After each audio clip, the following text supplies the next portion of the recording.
नहमदुहु व नुसल्ली अला रसूलिहिल करीम अम्मा बाद फ़ाउज़ बिल्लाहि मिनश शैतानिर रजीम।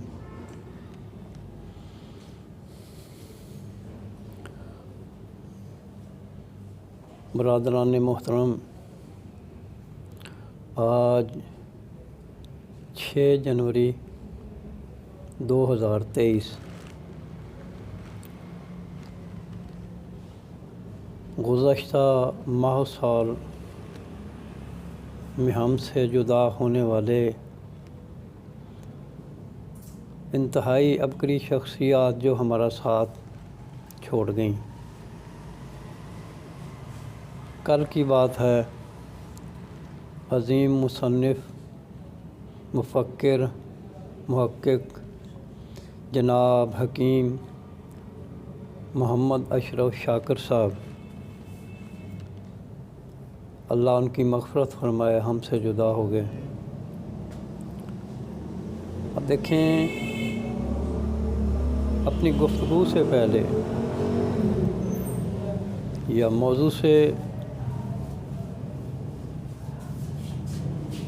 मौजू की मुनासबत से हो सकता है कि मैं कुछ ना अर्ज़ कर सकूं, लेकिन जो मैं मारूज़ात पेश करूँगा, संगीनी वक्त, मौसम की शिद्दत, सब चीज़ों को पेश नज़र रखते हुए खैरुल कलाम मा कल्ला व दल्ला के तहत मैं अपनी गुफ्तगू को मुख्तसर अल्फाज में समेटने की कोशिश करूँगा। बरादरान मोहतरम, आज हमारा ये मिल बैठना इन शदायद के बावजूद, मुश्किलात के बावजूद, ये एक इल्म दोस्ती का ज़िंदा सबूत है कि फ़न के चाहने वाले आज भी मौजूद हैं। और जब तक ये सूरज और चाँद की रोशनी ज़मीन पर, सूरज की रोशनी ज़मीन को मुनव्वर करती रहेगी, अपनी हरारते मुहर्रिका से ज़मीन को हरकत देती रहेगी, जब तक चाँद की चाँदनी हमारे फलों फूलों में रस भरती रहेगी, उस वक़्त तक फ़ितरत के मतवाले उसकी पासबानी करते रहेंगे। आज बहुत इतराफ़ व इकनाफ़ से फ़न शरीफ पर असद चंद दिन पहले मैं एक किताब पढ़ रहा था कि जिसमें उसने लिखा है, शाह मोहम्मद नाम के एक बुज़ुर्ग हुए हैं अमृतसर के, उन्होंने वारें लिखी हैं। उन वारों में उन्होंने तज़किरा किया है कि फ़न इस्लामी को, तिब को और दीन इस्लाम से वाबस्ता चीज़ों को ख़त्म करने के लिए क्या क्या तरीक़े, क्या क्या हथकंडे इस्तेमाल किए उस वक़्त के लोगों को अपने साथ मिलाकर। बरादरान मोहतरम, यूँ समझ लें कि चील तो उड़ गई है, फ़रंगियत तो आज नहीं है, लेकिन उसकी बिट्ठे मौजूद हैं।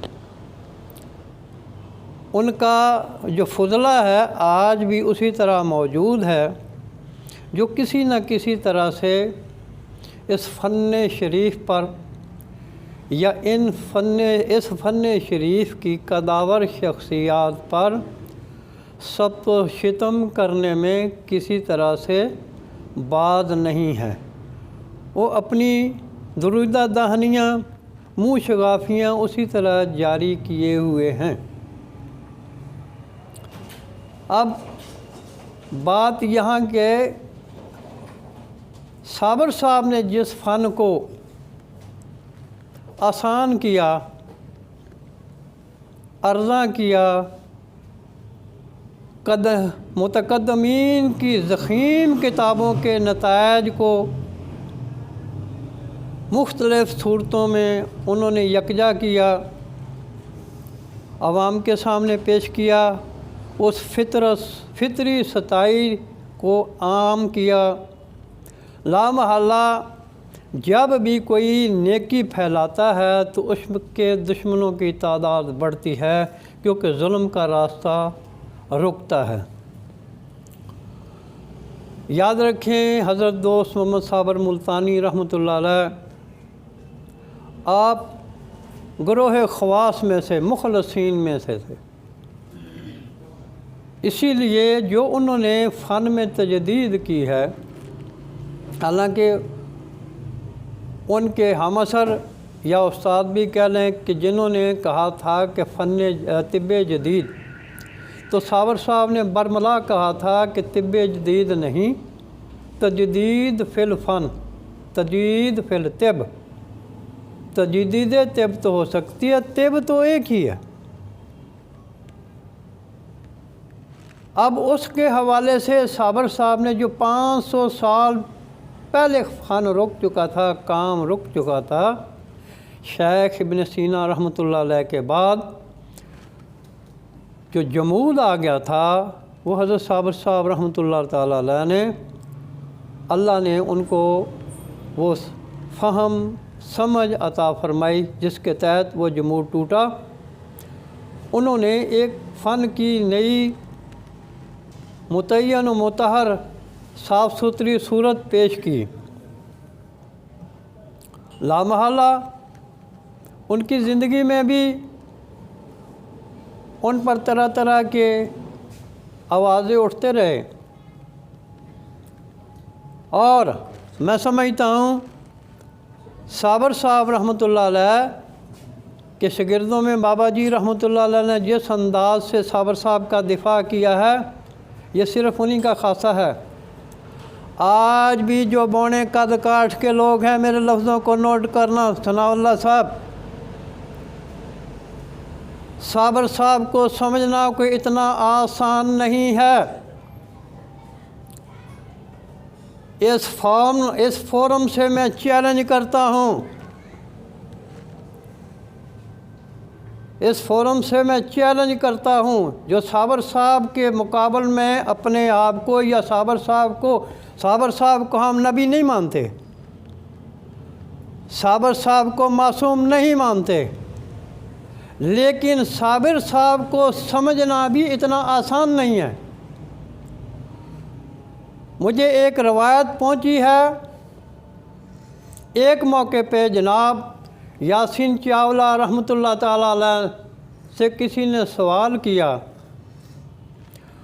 تو انہوں نے کہا کہ یاسین چاولہ صاحب نے بابا جی کے حوالے سے بات کی کہ بابا جی فرماتے ہیں کہ صابر صاحب کو سمجھنے کے لیے دونوں ہاتھ اٹھائے، کھلے کیے، فرمایا اتنا دماغ اور اس سے بڑا دل چاہیے صابر صاحب کو سمجھنے کے لیے۔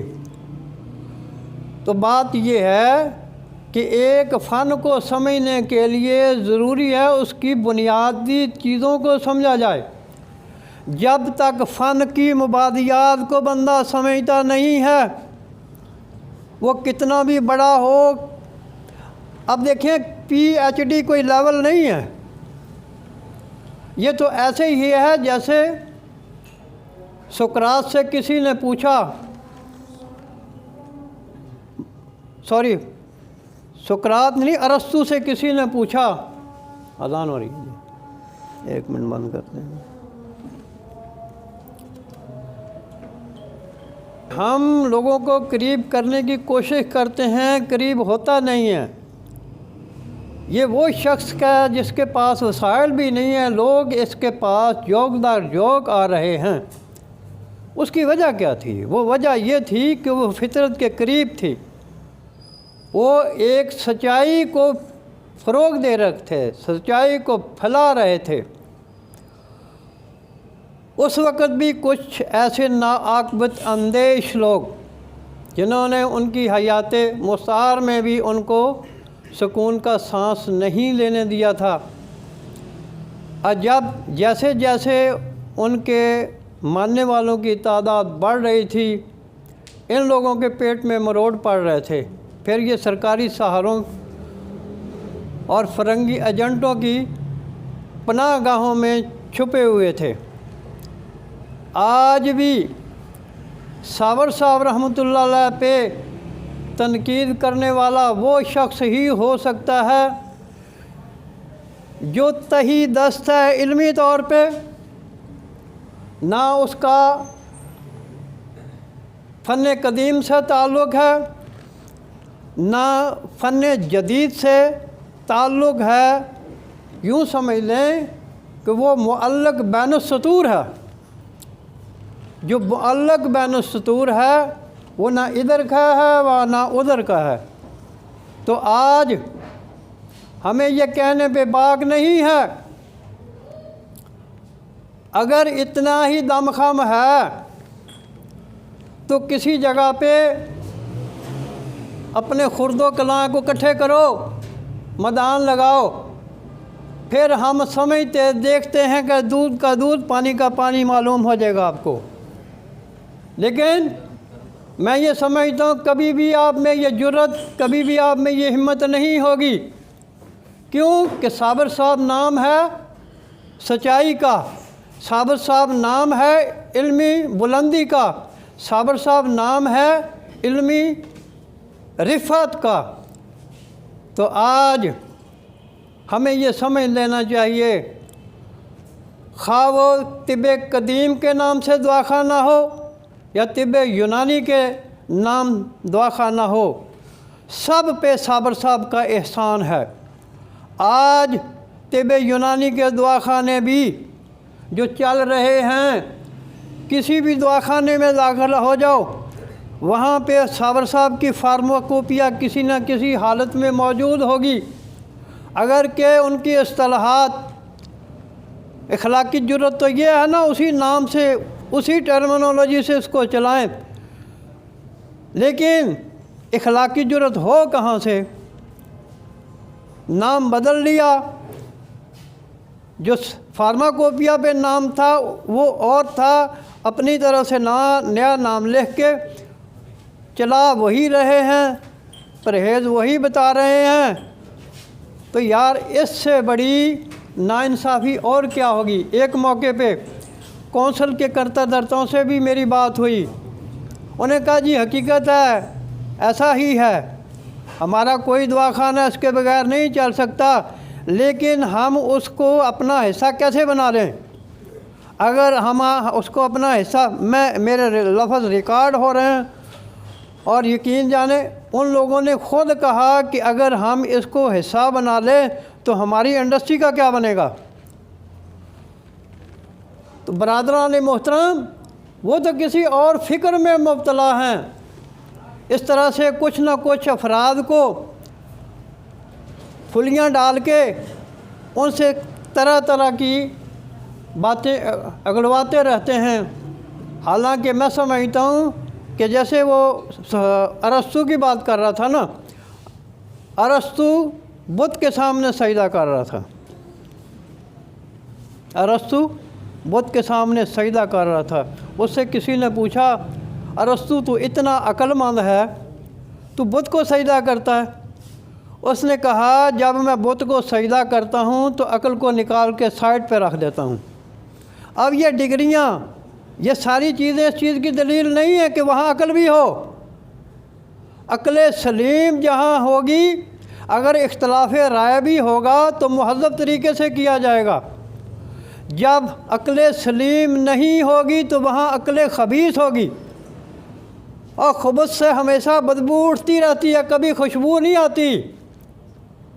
तो याद रखें, साबरों पे भौंका ही जाता है। और साबर साहब के नाम पे सब तो सितम करने वालों को फिर मैं ये कहता हूँ कि अगर आप में जुर्रत है, आप लोग साबर साहब को नहीं समझ सके, समझने की जस्तजू अगर है तो अपने खुर्दो कलां को किसी मैदान में लाओ, फिर हम भी साबर साहब के मतवाले बन के आपके सामने आते हैं, दूध का दूध पानी का पानी कर देंगे। कुछ इनकर पर्सन, कुछ दबे लफ्ज़ों, कुछ खुले लफ्ज़ों, अतिबा पे सब तो शितम करते हुए नज़र आते हैं। ARY का एक प्रोग्राम सुबह के वक्त में, सुबह बेदार के नाम से या ऐसा नाम से कोई आता है, 2 फ़र्द होते हैं, उसमें एक लेडी होती है, एक जवान होता है। जवान का नाम सती साहब है। गुज़श्ता आज से तरसों के प्रोग्राम में उन्होंने एक प्रोग्राम किया, गालबन यकम का प्रोग्राम था शायद, नीम हकीम लोगों की दुआओं के असरात भी हैं। अब देखें कि जिस उल्लू के पट्टे को सुबह और शाम के इस संजे का पता नहीं, वो भी हुक्मा पे भौंकता है। अल्लाह की शान है, ये कुर्बे क़यामत है।